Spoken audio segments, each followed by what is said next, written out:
一百个灾难也伴过多人看到社會上嘅愛心，除了有各地嘅救難人員，也變過新聞睇救災，其實也有幾多點點付出嘅志工。睇一百災難過嚴重嘅急現象，都有幾多志工媽媽同鄉民，每一個辛苦嘅準備飯菜，伴救難人員有體力繼續為幾多災民服務。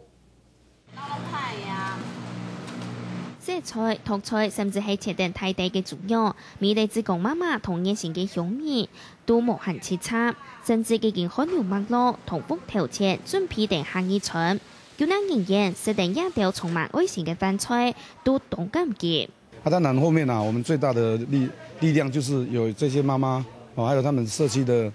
一些志工來為犧牲奉獻，來為大家準備這個豐富的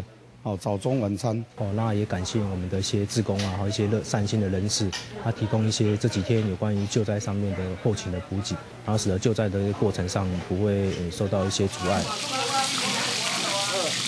簡單香噴噴嘅五眼，認真嘅表情都要有得為無奈何。因為啲亞權志工都實際上有一度都係100啱成向嘅蘇在乎。佢哋希望做嚟用自家嘅力量，聽數行卡多嘅人。不過佢哋曬希望做嚟要行卡多人向下加入志工嘅行列。我也希望說呼籲一下，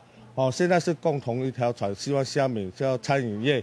業，主廚也好，廚師也好，希望能來支援一下。